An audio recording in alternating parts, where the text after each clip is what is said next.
Hello everyone, this is the Familiar DAVENER number 32, and I want to discuss today a discrepancy between Israel and outside of Israel, and even a discrepancy within Israel. What I'm speaking about is asking for rain. When we stop asking for rain on Pesach, then ultimately we stop asking for it on the first day of Pesach, and on Motzei, the first day or days of Pesach, we stop asking for it in Barech Aleinu.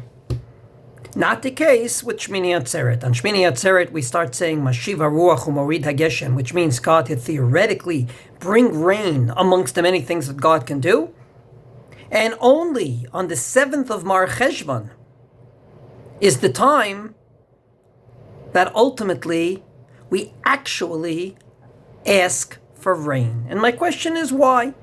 Why is it that there's a discrepancy between the time that we start mentioning rain to the time that we actually ask for rain?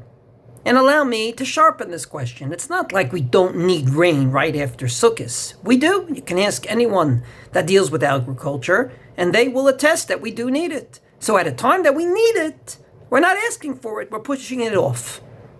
So the Mishnah already answers this question. And the Mishnah says that ultimately we push it off because Jews used to come to Israel for Yontif, used to go back to Babylonia. It would take a few weeks when you walk, and the last possible Jew that came back was around the 7th of Mar Cheshvan. We didn't want it to rain on their heads, it would be very inconvenient, and therefore we push it off.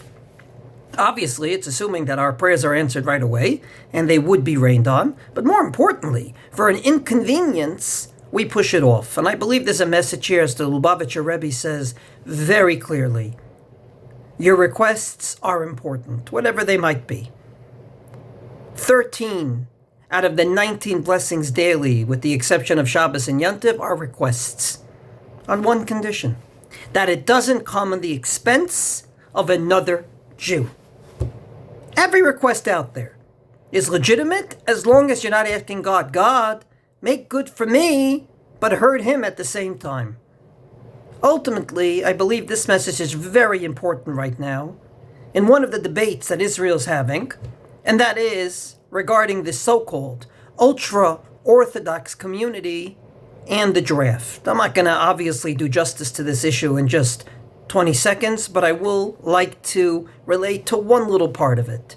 It is absolutely against halacha to say on the one hand we do not have to serve in the army, and on the other hand we should get the benefits of serving in the army, because ultimately that is mechayev la'acharine. That is saying, I am going to ask for something, be it security, be it pay for my daycare, and whose expenses should come on your expense. You'll pay for it. That is not a Jewish request. This little halacha of asking for rain teaches us requests are warranted on one condition. It does not come on the expense of another Jew.